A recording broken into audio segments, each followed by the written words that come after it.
638, Todd Jeffries and Don Pryor. T&D. Hey, it's the Todd and Don Show, and take a look at a little bit of tech news here on the T and the D. You may recall back in 2017, Facebook wanted to create a headband that would let people type at the speed of 100 words per minute just by thinking it. Yeah, now Please. Fast forward a couple of years later when we find that Mr. Zuckerberg's company has been financing extensive university research on human volunteers. Yeah, according to the scientific paper from the University of California, San Francisco researchers have been developing speech decoders able to determine what people are trying to say by analyzing their brain signals.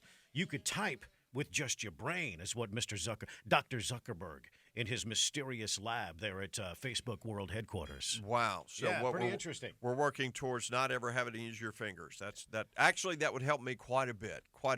If you knew how many times I have to start a sentence over with my fingers on the keyboard, you'd be on the floor laughing. Well, not everybody's like you. There are thank some God. people that cannot use their limbs, and maybe they will be able to type write a book or something like that. There I go, thinking about me. Right. There I go. Well, it's all right. It's okay. You can do that. That's what's gotten you this far. That is true. So what did you think about last night's debates?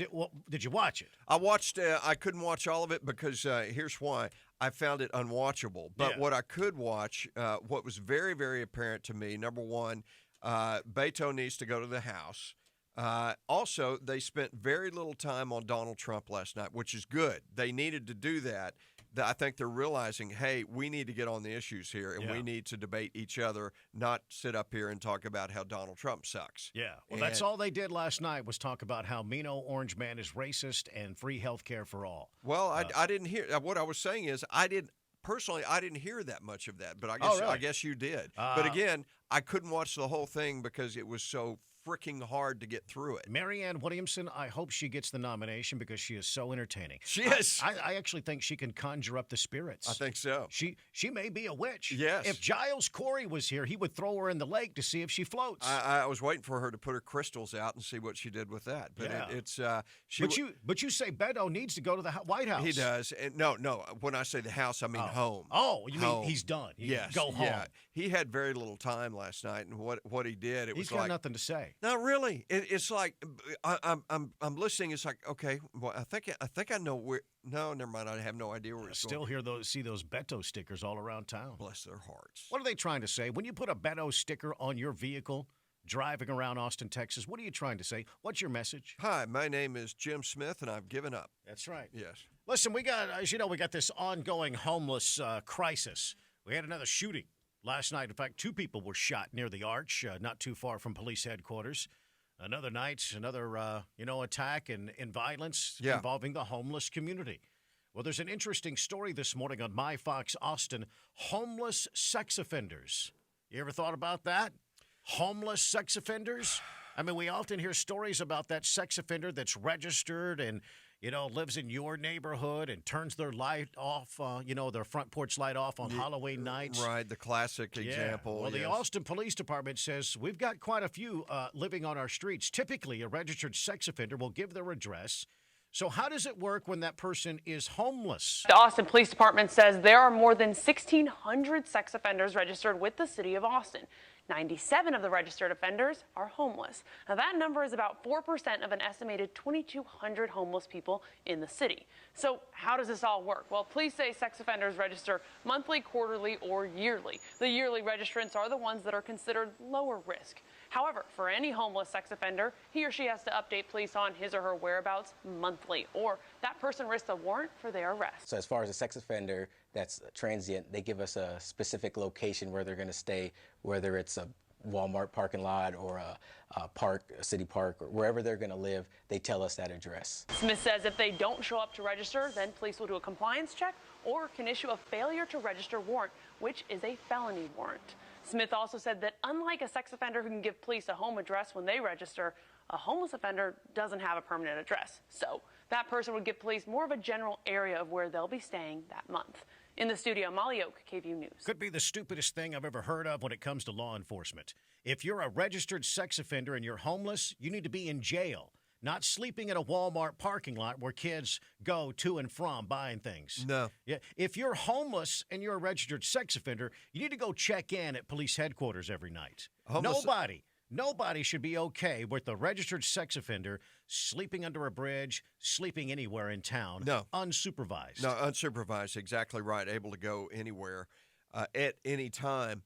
You know, it hit me. Kim actually had to calm me down last night. I'm not exaggerating. She said, you need to take a deep breath. What happened? I don't know. It just kind of I was in a bad mood to begin with because I was having to iron a shirt last night, and I don't like to iron. Did my name come up at all as a part of the discussion? I'm trying to remember. Just Yeah. want to see if you're mad at me. Or... No, the only time your name came up is when I was putting the T&D rub on my hamburgers last There you go. night, Thank which you. was outstanding, You by the keep way. stealing. You just stole your name into my. Go ahead. Fine. We could talk about that later. Wait a minute. My name's on it. I know, but it was just a sample, just to show you what I'm trying to make. Okay. That's That's fine. I'm not sure if that's a line of product we're going to push. I had nothing to do with the development. All right, so back to your mental health breakdown last night at home. I apologize. What happened? Get your lawyers to get in touch with me. Anyway, I was in a pretty pissy mood, and I'm sitting there ironing a shirt, and Kim shows me a picture that someone just texted her. Someone we know is a dentist, and his office is at 16th and Nueces. 16th and Nueces, downtown. And he sends a picture of the homeless camps that are right in front of his dental office. And what we heard is going on there is that these the folks at this homeless camp are harassing his customers as they're coming. They're just trying to get their teeth cleaned. Yeah. And they're harassing the female customers. Well, that's when you call the police. So that's the mayor would say that's still a crime, yeah. and the police can intervene. But I would hope. more than that, apparently right there at 16th and Oasis, the smell of urine and feces is off the charts. Oh, off man. the charts. I don't know. It just hit me. Smells like the kind of cologne you smell in New Orleans. Yeah. I think you can probably multiply it times 10 Yeah. from what I'm hearing. But that made you mad? The whole thing just hit me. It's like the fact that this homeless problem that we have that was so bad that our city officials voted to make it worse.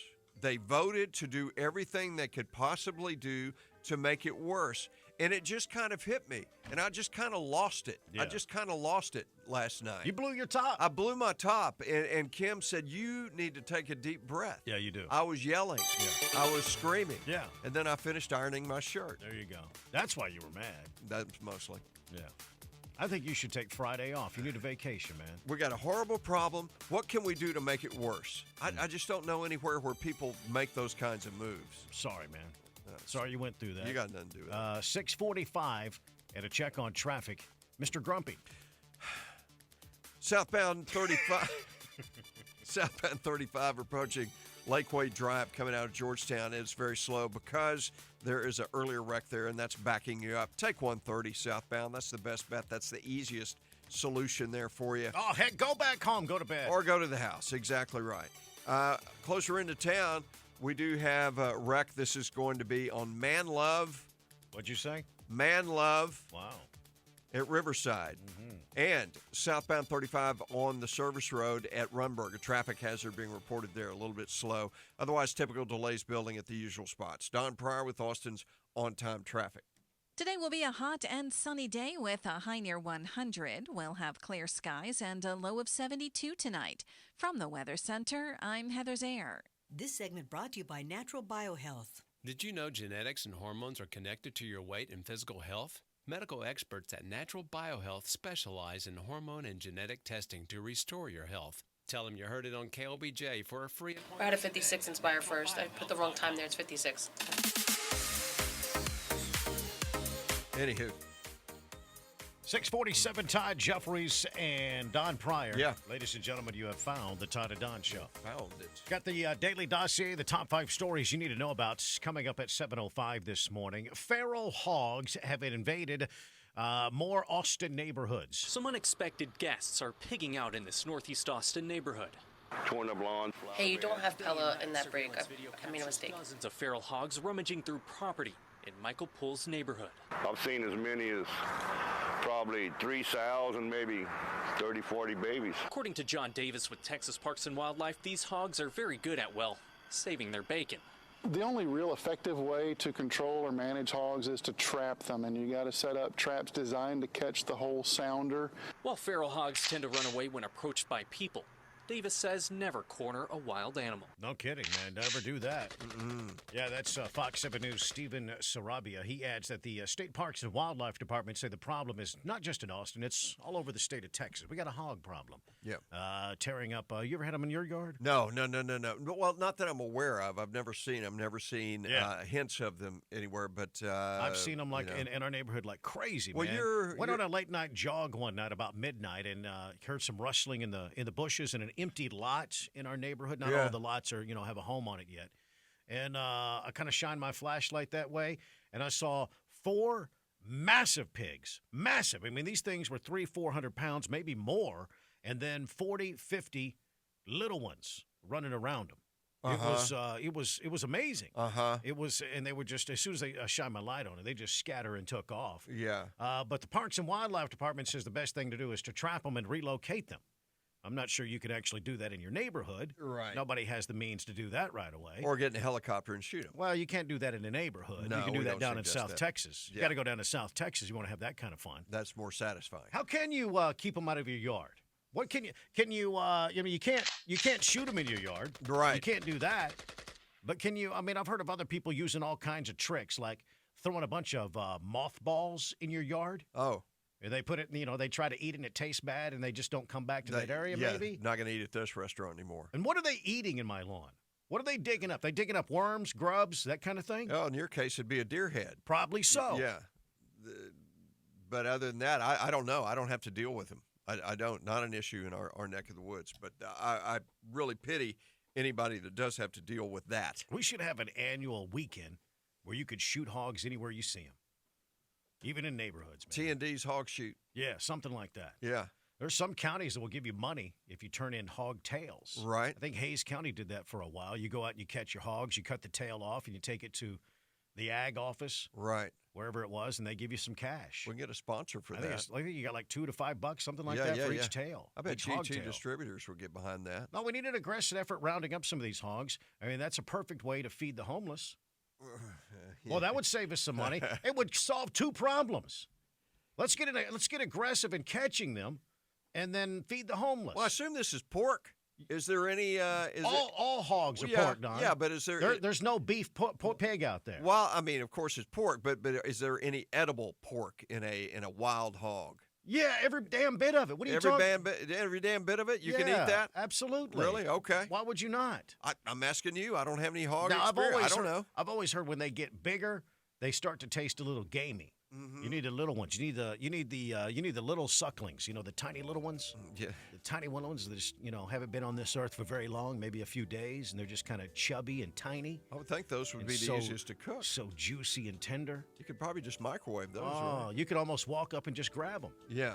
Seriously. Right. And then get a club. Take them out. Okay. PETA. String them up. PETA are. Let the blood run down your driveway. I'll just go ahead and give PETA our phone number. Put them in a smoker. 512-836-0590. I told you that story about my neighbor. This in the old neighbor. I used to live over on McNeil. No, not McNeil, but just off 620, Anderson Mill 620 over there. Uh-huh. Came home one day, and my neighbor had 2 of the biggest damn hogs strung up on a swing set in his driveway. That's a Chamber of Commerce day right there. The blood going down the driveway and down the street was so dark and thick. I actually thought it just rained. Uh-huh. That's what it looked like. It was that much liquid flowing down the street. I'm going to assume his name was Randy. Where did he shoot those I don't know if his things? name was Randy. I think it was Ricky. Randy. Jesse is checking in at Kyle. Hey, Jesse, good morning. Hey, Jesse. Hey, one surefire way to keep hogs out of your yard is to install homeless camps. There you go. That's right a good there. point. Just works every time. Just set up a Coleman temp with a couple of hobos right there. That'll chase them. I'm sure that they would take you up on the offer. Yeah. Camp right here. It's a very comfortable sidewalk. Yeah. You got it. Well, listen, these hogs, Parks and Wildlife, they say these hogs cause a lot of damage. all across the state, tearing up golf courses, tearing up landscaping. Yeah. They're a nuisance. Yeah, they are. Big time. And dangerous. Big time. I mean, we've talked about car crashes on 130, people hitting hogs. That is true. In the middle of the night going 80 miles an hour. 85, man, and you hit one of those and you've got trouble. Bob is checking in from near the Coshada Casino at the Oak Hill. Yes. And he's got a hog solution for us. Bob, good morning. Good morning. Hey, you guys Bob. just need to put out some antifreeze. Give them a nice cool drink at night on a summer night. Put out some, I don't know about that. I don't want it because the dogs would drink that. Dogs like that stuff. I mean, you don't want some stray cats eating that and turning up dead in your driveway. You don't want to do that. I don't care about the cats, but we don't want those dogs. I'm just trying to figure out a way to just deter the hogs. That's all I'm trying to do, other than the obvious thing. There you go. All night long. 6